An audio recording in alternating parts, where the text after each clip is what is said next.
enggak udah semangat aja, sukses aja. Tapi dalam perasaan kita, dalam hati kita, ya, dalam pola pikir kita, oh, masa sih gue bisa sukses? Masa sih gue bisa mencapai itu? Jadi bertentangan antara apa? Antara apa yang kita ucapkan dan yang kita pikirkan itu tidak selaras. Hasilnya apa? Hasilnya nggak akan terlaksana, ada bertentangan. Nah, kedua-duanya kita harus menyelaraskan antara apa yang kita ucapkan, apa yang kita pikirkan. Sukses, hatiku sukses, pikiranku sukses. Saya yakin teman-teman pasti di luar sana pun gitu. Awal-awal pun saya belum tahu seperti ini sama. Kadang-kadang ikut seminar motivasi gitu, sukses. Tapi hati atau batin ini omong, masa sih bener sih? Masa sukses bisa sukses? Jadi seolah-olah menentang. Dan itu nggak ketemu, akhirnya benar-benar nggak terjadi. Contohnya gini, contohnya mungkin teman-teman pernah dengar cerita Vano juga, ya. Dia kan di kita di Pruk kadang-kadang ngadain family day juga, jalan-jalan sama teman-teman kantor juga sama keluarganya. Nah itu kadang-kadang ada undian, door prize-nya lah. Ya, kita dapat voucher atau apapun itu. Dan dia dari dulu sebenarnya dari SD tuh zaman SD-nya katanya sering ada majalah Bobo, ya, suka ada quiz juga, saya lah. Itu dia selalu berpikir dia nggak bakalan menang. Orangnya kabarnya dia nggak bakalan menang. Ya, dia udah coba karena dia bilang bisa di mulut, cuma kalau dia masa sih bisa, gua masa sih. Dan itu nggak pernah tercapai. 5 tahun di Pruk, ketika ada jalan-jalan seperti itu, Vano nggak dapat apa-apa. Nggak pernah dapat apa-apa. Karena ya akhirnya gitu, pikirannya gitu bahwa gua selalu nggak pernah ini deh, nggak pernah beruntung kalau masalah undian. Akhirnya dia tahun 2010 dia coba. Waktu itu dia ke kamera, beli ke toko kamera karena dia kan hobi fotografer juga. Dia mencoba untuk undian sebuah tas buat kamera lah, katakanlah seperti itu. Dan itu antara yakin gak yakin, cuma dipaksakan, gue bisa. Selaras kan antara apa yang selama ini dia bilang bisa, cuma nggak pernah beruntung nih kalau undian. Dia coba selarasnya waktu itu.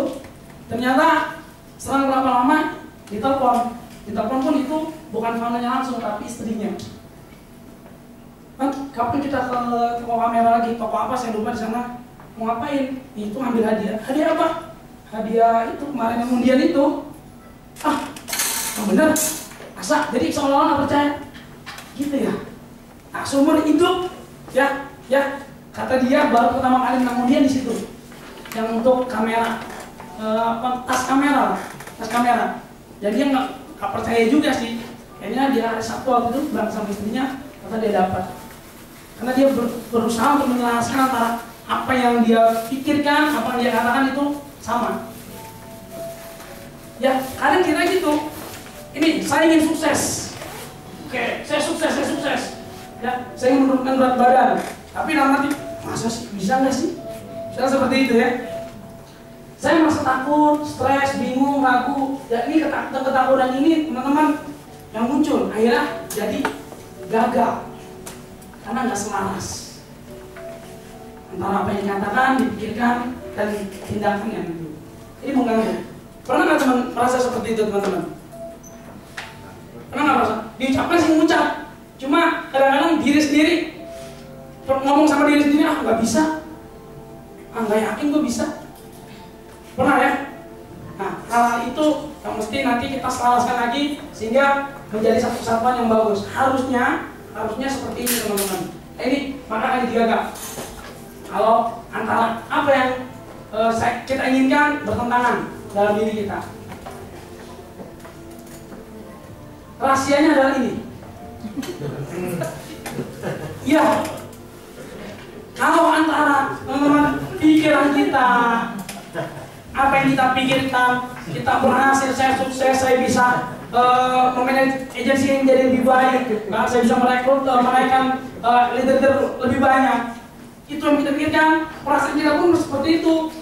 Dan perbuatan itu menunjukkan apa yang kita pikirkan, dan itu selaras, maka jalannya lebih cepat. Harus seperti ini. Ya. kita bisa mampu untuk meraih sukses itu lebih baik. Pikiran, perasaan, dan perbuatan selaras. Teman-teman, ada yang punya cerita mungkin pribadinya enggak? Pernah mengatakan apa, tapi dalam batinnya menolak. Kira-kira ada yang mau sharing ya? Dan itu terjadi, akhirnya nggak berhasil. Monggo silakan. Kalau usah berebut, satu-satu aja teman-teman. Iya, satu-satu aja. Monggo, ibu apapun itu nggak hanya dalam kehidupan agensi aja, mungkin dalam kehidupan sehari-hari. Ini kita bisa mengambil inspirasi. Ternyata oh bener juga. Oke? Pernah nggak? Monggo. Boleh? Saya Pak. Iya. Ya. Hasil terus kalau ini. Boleh, silakan. Pulang ano. Ya.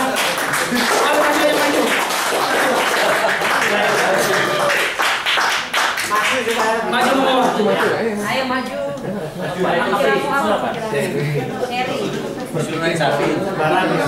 Menolak hatinya. Ini semua dari SB7. Ya. Oke, silakan Pak, maju ke depan. Enggak, saya itu ketinggian Pak. Bisa aja juga Pak. Oke, teman yang lain silakan. Kira-kira pernah dalam pengalaman hidupnya sampai saat ini pernah merasakan seperti itu? Dia mengucapkan sesuatu, kata dirinya menolak dan akhirnya nggak berhasil, dan akhirnya gagal. Silakan.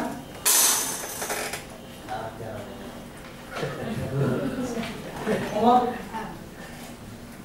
nggak hanya dalam kehidupan agensi aja, enggak. Di kehidupan luar pun silakan. Iya, ilmu kebatinan dipraktikkan di sini.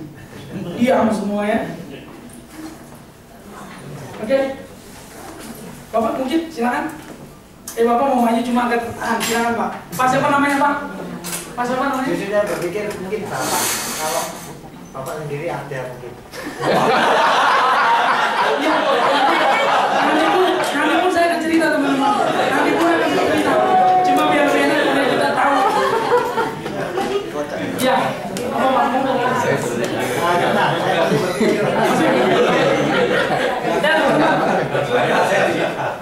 Mau apa Pak?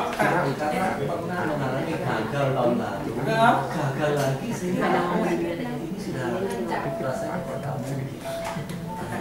Dan Iya, karena itu menjadi kebiasaan akhirnya kan.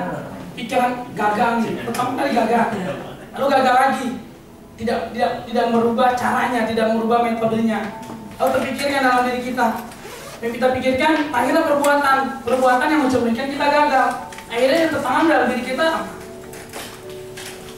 apa? Gagal.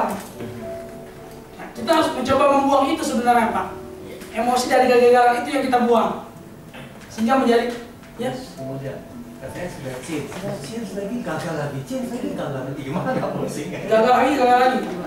Mungkin metodenya yang kurang tepat, itu aja.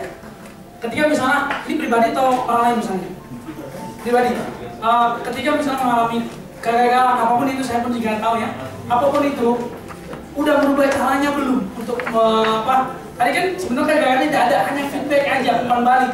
Berarti saat itu ketika Anda merasa gagal, berarti umpan baliknya adalah negatif, kurang baik, sehingga harus cari cara yang lain. Contohnya waktu itu apa nih Pak? Gagal dalam apa contohnya? AM. Jadi AM. Gagalnya kira-kira berapa tuh? Timnya nggak jalan. Timnya nggak jalan. Timnya nggak jalan itu karena apa? Karena dari diri kita yang kelihatan ya, dari diri kita atau dari memang mereka sendiri. Rekrutnya kurang banyak. Dari mereka, dari dong. Oke, lalu Bariku lebih banyak, ternyata juga hampir sama, beda sedikit aja. Usaha yang pernah Bapak lakukan ketika teman-teman tim yang dibawa untuk rekrut itu apa? Biar itu lebih banyak usaha yang pernah dilakukan. Apa? Sampai urusan yang pribadi sudah nggak dilakukan, misalnya sendiri pribadi sudah. Oke. Fokus sekarang tetap tidak. Temu nggak kira-kira mental block dia tuh apa? Kenapa dia nggak bisa rekrut? Hah? yang melupa mereka Kurang keras Pak, mereka enggak. kurang keras. Berdiri Pak, berdiri Pak. Duduk aja lebih enak. Berbagi, sharing Pak, sharing. Ayo berdiri Pak. Tepuk tangan teman-teman.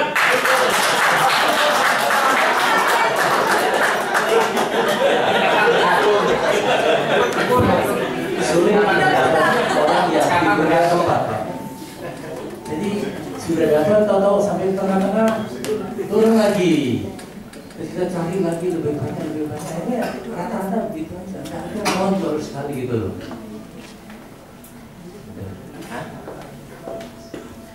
Oke, teman-teman kalau misalnya saya paling pertanyaan ini tadi udah melakukan gagal naik, ingin naik tapi gagal lagi karena rekrutnya kurang. Kira-kira teman-teman punya solusi? Apa yang mesti dilakukan? Kira-kira apa yang sudah dilakukan pun dan mesti diperbaiki? Itu yang bisa jawab AM itu Pak. AM. Ya. Banyak AM di sini kan ngomong. Boleh? Ya. Atau Bapak mic juga. Enggak perlu mic Pak, Pak. Kan sudah. Ya, pemaikan. Biasanya itu teman-teman dari yang saya tahu, seringkali mental block itu terbentuk tanpa kita sadari. Itu yang mana tersimpan yang disebut dengan pikiran bawah sadar kita. Yang mana pikiran bawah sadar itu adalah hasil akumulasi dari kehidupan kita mulai sejak kecil. Untuk bisa membuka, jadi gini, untuk gampangnya gini teman-teman. Teman-teman bayangkan kalau di rumah itu ada tandon air ya. Tandon air, terus ada pipa, ada stop kontak, masuk ke rumah berupa keran. Keran itu adalah pikiran sadar. Stop kontak ini adalah yang menghubungkan antara tandon air dengan keran. Kalau tandon air ini isinya air asin, keran yang Anda buka pastinya akan keluar air asin. Di mana Anda tidak sadar bahwa air asin itu dari tandon tersebut. Nah, untuk itu isi air itu harus dibuat nggak asin dengan cara lewat stop kontak itu. Dan stop kontak itu bisa kita buka jikalau kondisi orang itu yang kita sebut dengan hipnosis. Kurang lebihnya seperti itu. Jadi kalau untuk permasalahan itu saya kira harus pada penanganan secara individual. Hipnosis. Oke, tepuk tangan dong. Oke, ada yang lain? Kira dari HM, Bang Michael silakan. Mungkin punya solusinya. Ini menjawab pertanyaannya Pak Iwan ya. Jadi gini Pak, tadi kan disebutkan bahwa kenapa kita dalam mengangkut ternyata nggak jadi dan sebagainya. Kita nggak bicara mengenai agen dulu Pak ya, kita bicara mengenai diri kita sendiri gitu. Karena saya percaya bahwa segala sesuatu itu dapat terpindahkan itu bila adanya hubungan. Pada waktu kita memiliki hubungan yang maksimal dengan agen kita, maka kita mampu memenangkan hati agen itu. Pada saat kita mampu memenangkan hati agen itu, maka kita memilikinya gitu. Ya, dan kedua, leader itu adalah sebuah influence. Leader itu pengaruh, leader itu budaya, leader itu culture, leader itu teladan, leader itu add value, nilai, menambah nilai. Nah selama ini apa yang kita berikan kepada agen-agen kita, fokusnya, apakah kita menambah nilai bagi agen tersebut, atau hanya sekedar menawarkan uang 100 juta per bulan? Karena banyak sekali yang dulu kami juga lakukan adalah kita sibuk menawarkan orang masuk pertama kali jadi agen itu adalah AM 100 juta per bulan, mobil, sukses, kaya, punya mobil dan sebagainya. Tapi ternyata semua itu tuh bisa didapat di tempat-tempat lain. Karena multi level dan asuransi pun juga sama seperti itu. Ya, tapi yang paling penting adalah bagaimana kita mampu memenangkan hati agen tersebut, sehingga kita menjadi panutan atau menjadi teladan, dan apapun yang kita arahkan mereka akan lakukan dengan senang hati dan sukacita tentunya gitu. Seperti itu, kurang lebih seperti itu Pak.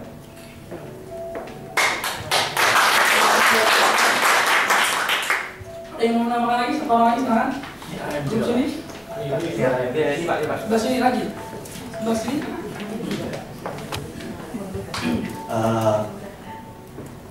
Kalau saya boleh sharing, jadi kalau kita mau di level UM, SUM, AM itu sebenarnya kita bisa besar itu bergantung kapasitas kepemimpinan kita. Karena ini divisi kepemimpinan. Karena agent itu nggak kita hire, nggak kita gaji, jadi kita nggak bisa maksa mereka. Nah, satu yang bisa menggerakkan mereka adalah leadership ini. Jadi kalau pengalaman saya sih, perbesar kapasitas kepemimpinan, maka bisnisnya juga akan grow. Gitu aja. Teman-teman, itu dari sisi HM-nya. Mungkin ini, saya nambahkan aja mungkin dari segi keliderannya, dari kepemimpinannya, dari diri kita sendiri. Mungkin yang disampaikan tadi juga coba kita gali kira-kira hambatan mereka itu apa sebenarnya ketika mereka itu tidak jalan. Dari sisi lain ya teman-teman, ini kan dari sisi yang berbeda juga. Salah satunya coba menggunakan teknik hipnoterapi tersebut. Kita lihat dokumentarnya. Karena apa? Nanti akan dibahas teman-teman antara pikiran sadar kita yang kita sering gunakan dengan pikiran alam bawah sadar yang belum maksimal kita gunakan. Ternyata begitu banyak pikiran-pikiran alam bawah sadar yang mesti kita serahkan lagi, yang mesti kita maksimalkan lagi. Salah satu mungkin Pak gunakan teknik itu sehingga kita tahu apa sih yang menjadi belenggu dia, yang menjadi hambatan dia ketika itu rekrut itu jadi nggak jalan lagi. Padahal tadinya udah naik, turun lagi, naik turun lagi. Selain tadi yang disampaikan. Oke teman-teman, balik sini. Waduh, ada apa? Sekali lagi, apapun itu kita harus menyelaraskan antara apa yang kita pikirkan, perasaan kita dengan tindakan kita. Ketika pikiran kita positif, perkataan kita pun akan keluar yang baik-baik saja sehingga melahirkan perbuatan yang baik. Ya, keselaras. Seperti ini, sebenarnya. Sukses, semangat luar biasa. Saya ingin sukses. Saya merasa tenang, ikhlas, yakin, bersemangat. Jadi antara pikiran, perkataan, perasaan semua menjadi satu kesatuan yang utuh mendukung kita menjadi lebih sukses. Nah ini gambaran kamu mengenai tentang. Oke, ada yang tanyakan dulu teman-teman sebelum kita masuk pada sesi ini. Ya. Di sini ada yang belum makan teman-teman? Nah, saya tanya materi sama makan, yang banyak jawab mana? Pikiran udah makan semuanya, lalu nanti. Ya, kita jam 12. Ya. Oke.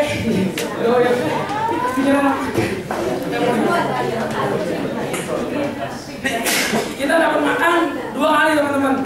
Yang pertama makan siang, yang kedua selesai makan, selesai training.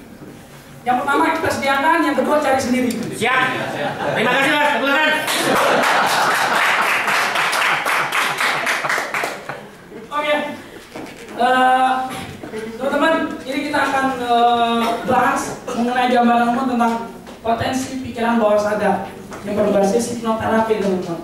Dan saya yakin di sini mungkin sudah ada yang pernah baca buku atau mengikuti trainingnya. Kita sharing agar lebih mendalam bagi teman-teman yang belum mengetahuinya. Potensi pikiran bawah sadar, gambarnya seperti ini. Ya. Ini ibaratnya seperti apa nih? Saya tanya, mana kapalnya Bu ya? Ini ya, ini gunung es yang ada di lautan. Ya. Gunung es. Lebih besar yang mana sebenarnya antara yang kelihatan dan yang tidak kelihatan? Tidak kelihatan. Nah ini digambarkan pikiran kita teman-teman, alam sadar dan alam bawah sadar kita. Kurang lebih hampir antara 10-12% itulah yang sering kita gunakan, yaitu alam pikiran sadar kita. Ya. Ternyata di antara alam sadar dan bawah sadar teman-teman, ini kisarannya antara 88% hingga 90% alam pikiran bawah sadar kita. Itu ada satu pintu teman-teman, kayak dengan area ini, satu pintu di mana kita bisa masuk ke alam bawah sadar, yaitu dengan sebuah kondisi yang bisa kita lalui sebenarnya dalam kehidupan sehari-hari pun kita bisa. Nanti kita akan praktekkan. Ini sekali lagi, ternyata yang kita di sini mudah-mudahan kita bisa lebih memaksimalkan ini. Kalau yakin ini sudah baik, sudah bagus, ini kita lebih maksimalkan yang 88%. Teman-teman, mungkin ada sebagian orang-orang yang pernah melakukan terapi, yang pernah melakukan percobaan mental block, dan di sini kita kuatkan lagi nanti. Kita buang lagi hal itu, lalu kita hancurkan lagi sehingga menjadi sesuatu seperti jalan tol kita jalanin ya. Nah, seperti ini grafik aktivitas otak teman-teman. Ini ada kurang lebih 4 gelombang. Ya. Ada kurang lebih 10 sampai 12%. Ini ada gelombang beta. Nah, kondisinya seperti ini. Sadar, kita sadar. Kurang lebih ya. Di sini kita bisa berpikir rasional, logik, dan bisa membuat keputusan melalui pikiran-pikiran sadar. Gelombangnya kurang lebih seperti ini. Nah, di bawah beta ini sekali lagi di kondisi sadar ini ada satu pintu yang ketika area ini untuk memasuki alam yang bawah sadar kita, pintu awal. Contohnya teman-teman mungkin sebagian udah ada yang pernah melakukan itu harus dalam kondisi keadaan yang nyaman, bahkan yang tenang, sehingga kita bisa masuk ke kondisi alam bawah sadar kita. Ada kondisi alpha atau hypnotic state. Ini kondisi di mana seseorang bisa melakukan hipnoterapi, di mana kondisi kita bisa melakukan atau memasuki alam bawah sadar kita. Ditandai dengan apa? Ditandai dengan ini, REM. REM itu rapid eye movement, jadi gerakan bola mata. Yang kalau kita mau tidur lah teman-teman, kalau kita mau tidur, kadang-kadang mata kita kan suka agak-agak gini-gini ya. Yeah. Nah itu sebenarnya kita sedang masuk dalam kondisi hipnosis. Tapi kalau udah gini-gini dan segini dan tutup matanya dan dengar suara-suara, berarti itu hilang kondisi hipnosisnya. Makanya bagi saya kadang-kadang ini baik untuk apa? Ketika istri saya tidur, sebelum tidur ya, biasa saya akan saya akan berikan sugesti teman-teman ke bayi yang ada dalam kandungannya. Saya katakan, Dede, dengar Abi ya, dengar Ayah ya. Nanti tolong bundanya Dede sehat, cerdas, luar biasa. Pokoknya kata-kata yang positif. Nanti tolong bantu bundanya ya untuk melahirkannya lebih mudah, lebih enak. Pokoknya nggak merasakan apapun, sehingga nanti menjadi orang yang sehat, jasmani dan rohani. Sebelum tidur seperti itu. Setiap malam Pak ya. Bisa. Dan ini pun sebenarnya bisa digunakan sama anak-anak kita nih yang kecil, anak kecil sebelum tidur. Itu bisa kita sugestikan teman-teman. Dede, soalnya Dede ngomongnya apa anakku? Dede yang bagus, yang tampan, yang cantik, ya. Dede pintar, Dede itu cerdas, Dede yakin bahwa Dede itu nanti pada saat sekolah atau Dede itu akan jadi orang luar biasa. Dede itu bisa ini, bisa itu, bisa ini. Pokoknya bukan kata-katain ya, disugesti dengan kata-kata yang positif. Bisa. Ibu pernah lakukan Bu? Coba Bu, gimana Bu?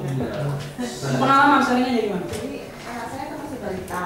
Waktu itu mulai 2 tahun dia mulai susah makan, sampai kurus. Padahal sebelumnya dia lahir sampai 2 tahun gemuk gitu. Susah makan, udah dikasih apa aja udah nggak bisa, kita mau obat dokter udah nggak bisa semua. Terus setelah 3 tahun saya belajar mengenai hal itu, baca di majalah aja mengenai hipnoterapi ke anak-anak.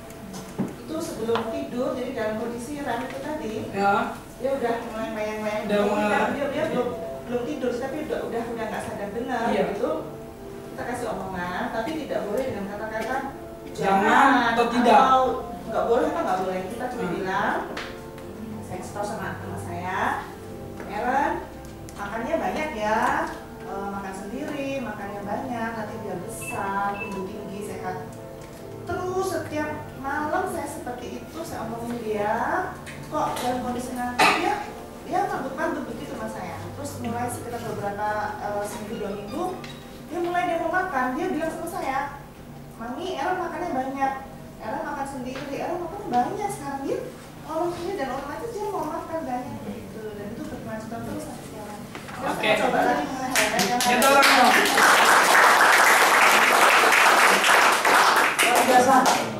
kalau saya sama saya hamil, terus saya ketika saya ngomong, Dede dengar Abi ya, ada gerakan nggak? Biasanya tuh nendang ya. Kalau ada gerakan, saatnya itu kita ucapkan. Kalau tadi kan agak gerakan dengan agak ngangguk ya. Teman-teman ada yang lain yang mungkin punya anak kecil atau apa pengalaman di sini? Ibu mau siapa namanya? Tadi dia mau. Dan gedenya usia berapa?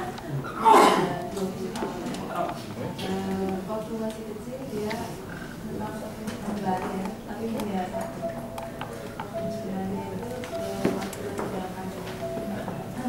waktu yang hidup ini satu ya, itu ada kekurangan di telinganya. Dokter bilang bahwa ini keracunan dari meninggalnya. Jadi ada kekurangan pendengaran dan pembicaraan. Jadi bukan disuturi, tapi hanya sedikit kurang ya. Gangguan.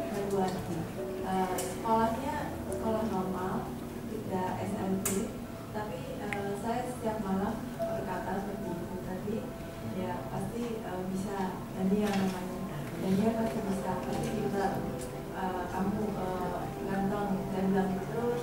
Saya kata dia saya leskan berenang pada usia 6 tahun. Ternyata dia punya potensi di situ.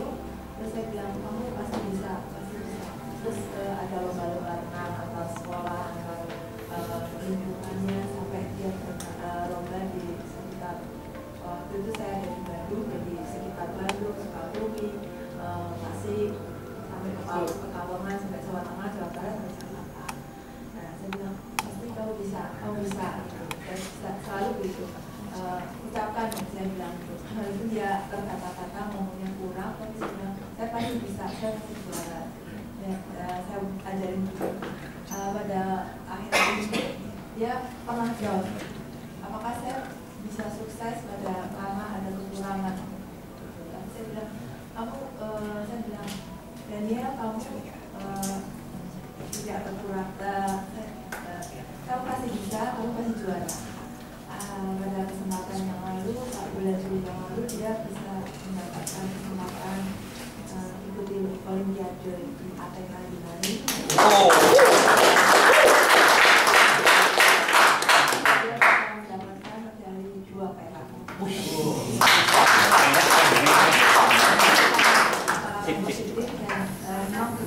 Luar biasa. Tidak bisa bilang dengan anak-anak kamu bodoh, kamu apa, tapi padahal karakternya emang kurang bagus karena kan orang yang sakit jadi kekurangan pendengaran itu kan marah pasti gitu. Tapi saya percaya bahwa itu pasti bisa, jadi ternyata sudah Bisa ya.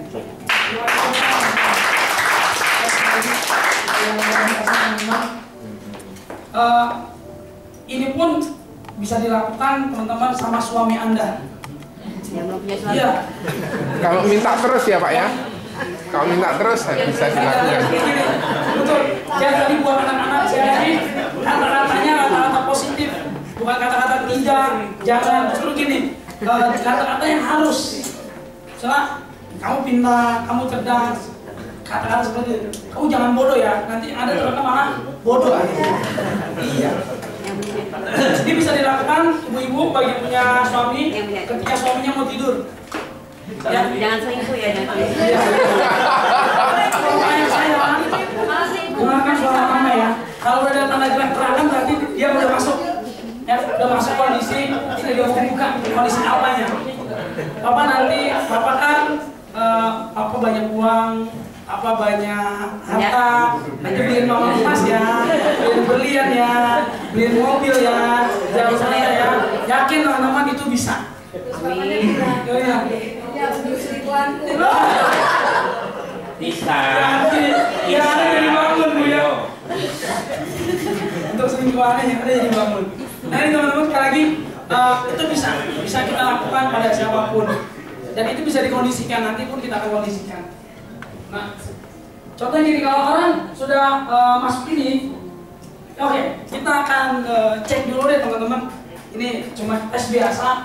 kadang-kadang orang kan, setiap orang itu untuk masuk kondisi hipnosisnya berbeda-beda. Ada yang muda, ada yang butuh waktu, ada bahkan yang memang dia menolak.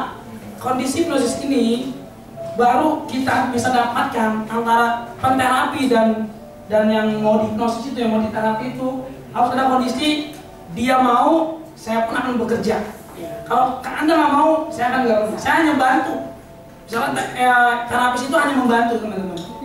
Ya, yang terpenting kan dari kondisi si bukan pasien, si terapinya yang mau diterapi.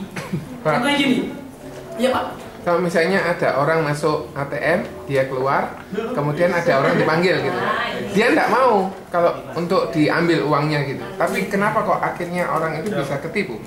Oke, teman-teman, sering kita dengar kalau misalnya ada kilangan di ATM atau apalah kilangan itu dibilang saya di hipnotis. Padahal perlu dibedakan. Waktu itu di Metro TV sudah dibahas sebenarnya, dibedakan antara hipnoterapi atau hipnotis kan orangnya, hipnoterapi saat kuliahnya, dengan yang namanya gendam. Itu beda. Kebanyakan yang dipakai orang-orang yang ngambil uang itu kejadian di Lampung atau di mana, masuk toko, ya, itu kebanyakan menggunakan kadang-kadang gendam juga. Gendam tuh ilmu gaib, ilmu hitam lah. Kalau dibilang hipnoterapi itu sebenarnya ketika kita komunikasi ini pun kita udah masuk kondisi hipnoterapi, karena dia mau, kita mau. Kalau yang banyak di berita-berita itu sebenarnya salah dibilang itu apa? Itu berasal dari itu dia hipnotis.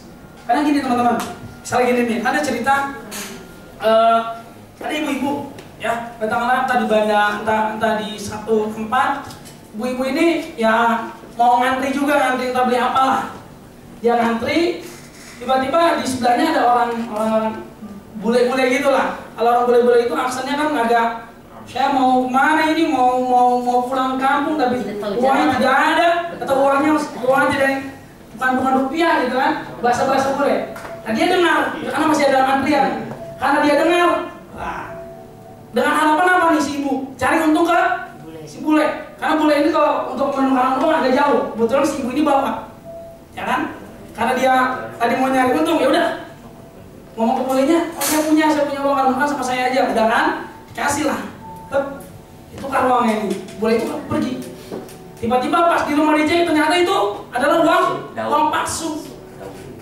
Karena tak domelin sama suaminya. Aduh Pak, aku dihipnotis tadi Pak di tempat itu Pak. Nah, alasannya ada hipnotis, padahal bukan. Dari apa? Karena apa? Karena serakah. Maka hilangkan serakah sebenarnya. Karena serakah. Tetap domelin bilang kondisinya saya dihipnotis. Nah, untuk hal itu teman-teman tadi diingatkan ya, bahwa kalau hal seperti itu kebanyakan sih kalau menurut saya atau yang pernah saya lihat, saya masih ada cuplikan saya di TV itu, Metro TV saya rekam juga, itu dibilang gendam, perbedaan gendam dan hipnoterapi. Kalau gendam itu ada yang bisa ada yang nyentuh, ada pun nggak bisa nyentuh, ya. Tapi kalau gendam aslinya itu dia mesti nyentuh orang itu dari keseluruhan tubuhnya, itu ada. Ya. Kalau di sini ada yang punya ilmu gendam, tolong dipraktekkan. Ada gendam. Gendamnya kulit bambu. Oh, itu gendam Pak. Oke, nah teman-teman kita coba dulu. Kita mau melihat nanti sekali lagi setiap orang individu masing-masing punya tingkatan yang berbeda untuk masuk dalam kondisi hipnosis. Karena teman-teman seperti ini. Oke, semua tahanan seperti ini. Fokus sama jari Anda. Nah, fokus sama jari Anda. Bayangkan situ ada lem yang menempel di jari Anda. Fokus sama jari Anda. Suara apapun yang Anda dengar, Anda harus fokus sama lem tersebut, sama jari tangan Anda. Bayangkan situ ada lem yang bagus, lem yang luar biasa, lem yang paling mahal, yang paling melekat di dunia ini. Oke, Anda tuangkan lem itu ke jari Anda masing-masing. Oke, Anda bisa mencium rasanya, Anda bisa merasakan lem tersebut mungkin terasa dingin atau terasa ada di situ rasa sejuk. Tambahkan lagi lem tersebut teman-teman, ya, sehingga nantinya itu lem itu akan semakin keras, semakin merekatkan jari Anda, semakin membuat jari Anda semakin lengket. Pada saat nanti teman-teman Anda mau membuka lem tersebut, membuka jari tersebut, maka lemnya itu akan semakin kuat dan semakin merekat. Ya, tambahkan lagi lem tersebut sehingga menjadi lebih kuat, lebih rekat dan lebih menempel. Nanti pada kondisi Anda ingin membukanya, Anda boleh mencoba untuk membuka, tapi pada saat Anda membuka, Anda akan menjadi lebih sulit, lebih lengket, lebih susah untuk membuka jari tersebut. Oke, karena lemnya semakin kuat, dan semakin kuat. Coba sekarang, bagi Anda yang mau membuka, mencobanya, silakan saja coba. Namun ketika Anda mencoba untuk membukanya, lem tersebut semakin kuat. Coba saja, tidak apa-apa, dan ternyata lem itu akan semakin kuat dan semakin sulit dibuka. Boleh Anda mencoba sekarang, tidak apa-apa. Bagi yang terbuka silakan saja, nggak jadi masalah. Bagi yang belum, lakukan saja, karena pada saat Anda membuka, lem itu akan semakin keras dan semakin keras. Oke, silakan buka. Oke, yang tidak bisa dibuka, siapa? Yang bisa buka, bisa dibuka. Oke. Oke, pada saat hitung ketiga, 1, 2, 3 Anda bisa buka, Pak. Buka silakan. Oke, tepuk tangan bagi kita semua teman-teman. Tadi yang nggak bisa buka, Bang. 1, 2, 3. Oke, teman-teman, karena nempel kan? Karena teman-teman gini, itu salah satu tes suggestibility di mana kita mau tahu ya, seberapa besar orang untuk bisa masuk kondisi hipnosisnya. Itu salah satu contohnya sebenarnya. Oke, oh iya ada yang ketinggalan. Satu lagi, tadi kan apa yang kita pikirkan, apa yang kita katakan, dan apa yang kita lakukan itu harus sesuai. Sehingga apa? Susahnya itu semakin lancar dan mudah. Karena harus satu tubuh. Karena kalau kita pikirkan semua bereaksi, satu sistem dalam tubuh kita bereaksi. Contohnya gini, teman-teman, di tangan kanan Anda coba bayangkan di situ ada sebuah jeruk nipis, ya. Bayangkan aja jeruk nipis yang warnanya segar, warnanya hijau, dan menggoda Anda untuk melihatnya. Tangan kiri Anda, ya, itu pisau. Atau balikan nggak apa-apa, jadi masalah, ya. Sekarang Anda mencoba untuk membelah jeruk nipis itu. Coba belah, oke. Anda bisa melihat irisannya, ya. Irisannya Anda lihat. Yang satu taruh dan yang satu lagi belahan yang lainnya. Coba tolong Anda tuangkan ke sendok. Ya kan, itu ada ke sendok. Sendok ada air yang menetes. Oke, luar biasa, bagus. Sekarang coba Anda masukkan tetesan jeruk tadi yang di sendok, lalu Anda masukkan ke mulut Anda. Rasakan. Ya, tetesan jeruk nipis itu rasakan ke mulut Anda. Rasanya gimana? Iya. Kira-kira rasakan aja. Buka mulut Anda, lalu sendok itu tuangkan. Oke. Kira-kira gimana rasanya? Permen. Asam, kayak permen Pak ya? Nano. Oh iya, permen, jadi rasanya permen ya? Enggak, itu hanya contoh aja yang membuktikan bahwa satu tubuh kita, sistemnya itu saling berkaitan. Dari apa yang kita pikirkan, kita bayangkan, padahal jeruk aslinya ada enggak? Tidak ada. Tapi kita bayangkan itu akan jadi kenyataan. Kayaknya bayangkan aja teman-teman yang kira-kira mau 40 hari lagi, 75 hari lagi closing date-nya, bayangkan aja sudah ada di Roma dengan kondisi terapi. Bayangkan aja, karena kalau udah bayangkan biasanya itu akan menjadi lebih bagus tindakannya nantinya. Oke?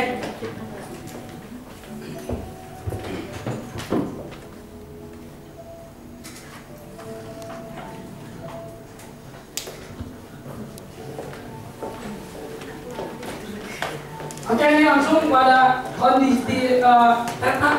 Nah, kalau ini bisa lihat ciri-cirinya ketika kita sedang berdoa khusyuk atau dalam berdoa sama Tuhan khusyuk banget sampai yang menitikan air mata itu sedang kondisi khusyuk.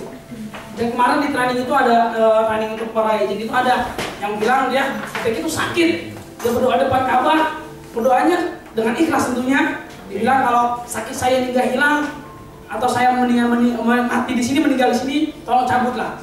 Ternyata yang ada malah sembuh langsung, kurang lebih 3 detik langsung sembuh. Itu kondisi sini.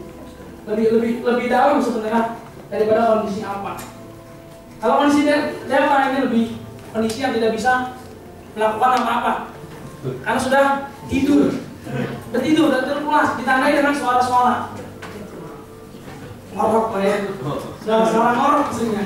Ya, ini gambaran umum aja mengenai gelombang yang ada. Kalau apa namanya? Kalau kita mau hafal namanya, tadi gini, bat, ya, bat, beta, apa, theta, dan delta.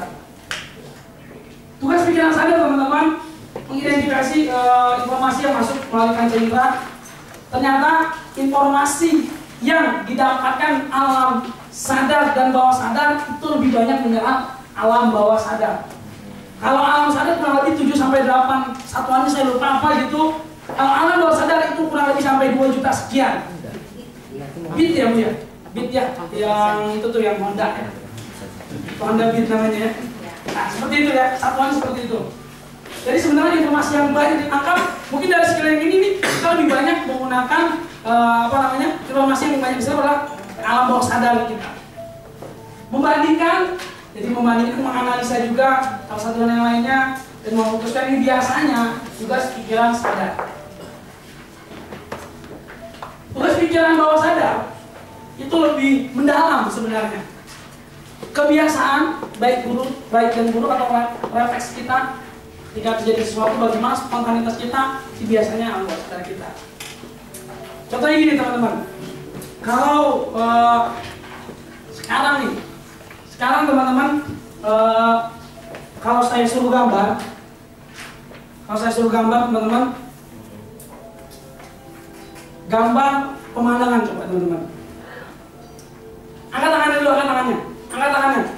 Oke, ibarat ini adalah penggambar gitu ya, atau prinsip gambar. Coba gambar pemandangan teman-teman, silakan. Gambar aja gambar di sini. Ya, gambar aja pemandangan. Oke, pemandangan.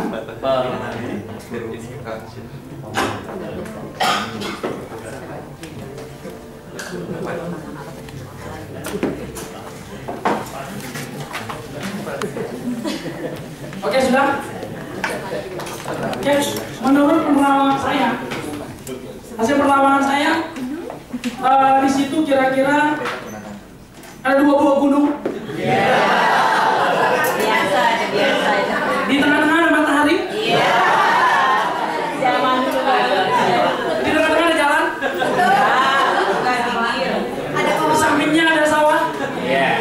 Itu gunung apa kecil, Pak? Di atasnya itu ada awan juga. Iya. Ada burungnya. Lalu di bawah itu ada pohon kelapa. Berarti seperti itu benar ya? Betul. Enggak ya? Ya enggak, di bawah burung ada telurnya kayak Pak. Teman-teman, sebenarnya itu adalah alam pikiran bawah sadar kita yang merekam. Padahal pemandangan kan tidak cuma itu ya. Iya. Kalau misalnya cuma itu, tidak. Kalau apa namanya, pendidikan bisa lebih dinamis, itu lebih enak sebenarnya. Tidak hanya pemandangan seperti itu. Biasanya kalau di TK kan sudah di apa namanya, sudah di ya udah pemandangan ini, gambar ini. Gurunya konsisten itu. Gurunya konsisten. Ya, sedikit kebiasaan baik udah katanya emosinya memori jangka panjang itu pasti sesuatu yang apa namanya banyak pengalaman yang mungkin saat ini kita lupa, namun kalau dipanggil lagi pasti akan ingat kembali. Ini lo kepribadian, fisik, kreativitas, persepsi, keyakinan dan nilai kita. Nah ini kurang lebih tugas yang bawah kendali kita. Gambaran seperti ini teman-teman. Kalau misalnya saya menggambarkan seperti ini, kalau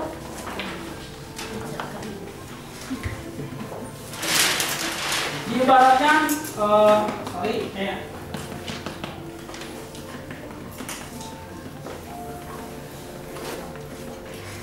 diibaratkan sebuah meja teman-teman ini. Misalnya ada seorang anak yang di lingkungan rumahnya dikatakan kamu bodoh amat sih, kamu tolong amat sih. Nah, maka akan tumbuh satu tiang di situ sebenarnya bahwa dia itu bodoh. Main ke lingkungannya, nggak bisa ngajarkan sesuatu. Emang anak ini bodoh nih, temen gue bodoh nih, tolol nih, nggak bisa apa-apa. Nah, akan muncul lagi tiang di sini. Ketika balik ke sekolahan, nggak bisa ngajarkan sesuatu juga, PR kayak jangan. Kamu bisa apa enggak? Kamu ini pintar atau bodoh? Bodoh. Nah, ketika dia balik ke lingkungan lagi sama, akan menjadi semacam anchor gitu, apa namanya? Akan menjadi sebuah hal yang keyakinan dia, diri dia bahwa dia itu, gue bodoh ini kok. Gambaran umum, kenapa? Karena yang dia terima, teman-teman, yang dia terima dari pikiran dia adalah ini, dari subconsciousnya adalah dia bahwa itu dia bodoh. Akhirnya kalau dia bodoh, gimana? Jadi memori dong. Jadi memori disimpan bahwa dia itu bodoh, sehingga masuk ke mana? Ke biliknya. Keyakinan dia saya bodoh. Akhirnya menjadi apa? Jadi image dia bahwa itu dia bodoh. Nah, hati-hati teman-teman dengan menggunakan kata tersebut. Tadi ya Bu, kalau anak itu jangan bilang bodoh. Pintar kamu deh. Ya, pintar tapi ingat sama aja. Oke. Jadi yang waspada, ini yang sering, sama pun saya juga sering terlena dengan ini. Berbicara dengan diri sendiri, teman-teman. Iya. Kalau yang bicara sih bagus hasilnya. Tapi kalau yang bicara nggak bagus ini, yang keluar akan nggak bagus. Karena banyak dari kita, saya yakin apapun itu dalam kondisi apapun itu kadang-kadang kita berbicara sama diri sendiri. Bisa enggak? Ini bisa enggak? Tadi perlu diselaraskan ya antara keyakinan dalam diri sendiri dengan perbuatannya. Oke, ini ada fenomena trans. Teman-teman tahu? Oh di sini ya, pasti tahu trans itu. Yang di Jakarta, kalau bapak mau ke Harmoni kemana-mana itu, ya, Trans Jakarta. Busway. Ini trans, kondisi di mana seseorang itu benar-benar merasakan dirinya itu lupa sama sesuatu. Ini contohnya, ketika Anda sedang asik nonton TV, sinetron atau bola, kira-kira pernah nggak ibu-ibu nih? Saking asiknya nonton sinetron, akhirnya dipanggil sama anak-anak nangis di sana nggak dengar. Iya. Padahal kencang, cuma lagi asik nih. Sampai suaminya negor, lihat sana anak kamu. Nah, baru oh iya. Itu atau lagi nonton bioskop, kita sampai nangis teman-teman. Pernah nggak kayak gitu? Nah, itu dalam masuk kondisi trans. Asik membaca buku, kalau dipanggil, iya nanti dulu, lagi asik nih. Sampai kita nggak sadar dalam kondisi lingkungan kita, itu kondisi trans. Tapi kemudian ketawa-ketawa sendiri. Ketawa sendiri, tidak namanya Bu ya. Iya. Nggak bisa jadi ya. Jalan-jalan di mall, teman-teman. Terutama ibu-ibu nih, ya, tiba-tiba mungkin di mall-mall itu lagi ada diskon besar-besaran, jalan melirik sesuatu, mungkin baju yang bagus, paling bagus lah dia ingin membelinya, lirik, sampai ada orang berhenti dia nggak tahu Pak, kenapa? Oh, pernah nggak kayak gitu? Nah itu masuk kondisi trans. Ya. Selanjutnya sudah berdoa, ini nggak ingin siapa-siapa, hanya Tuhan. Lupa segala ketika main komputer, lagi asik main game atau apa, ini kondisinya juga salah satunya. Sedang naik kendaraan, ngantuk gitu. Nah itu sedang masuk kondisi trans. Asik dalam hobinya, dan lain-lain. Mungkin teman-teman pasti sudah mengalaminya. Ya. Ini tingkatan saja, tingkatan di mana seseorang kita bisa masuk kondisi yang lebih dalam dari hipnosis itu. Bahkan 1000 kali lebih dalam dari kondisi pikiran bawah sadar kita. Dan nanti itu akan dilakukan. Hipnodial ini teman-teman, ini baru mulai relaksasi. Kita bisa meringankan tubuh kita, merasakan tubuh kita itu nggak ada beban lah masuk ke sini.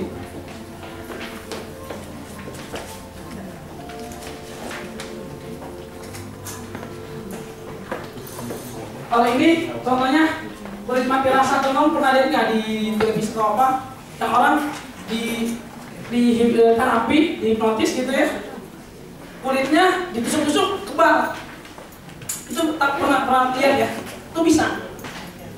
Cuma bukan pakai ilmu, tapi tetap karena komunikasi aja. Ya.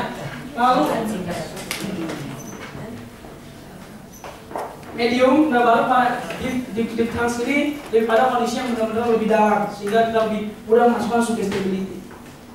Oke, ini permainan satu dan terakhir sudah terakhir sesi pertama, karena bentar lagi 5 menit lagi. Kita akan bermain atau praktek mengenai trust camp ini, teman-teman. Sekarang kumpul sama kelompok yang tadi dulu lah. Sekarang kumpul sama kelompok yang tadi. Yang kelompok 1 di sini, 2 di sini, 3 dan 4. Ya, sebelum makan siang. Sebelum makan siang, teman-teman. Silakan kumpul kembali sama kelompok masing-masing.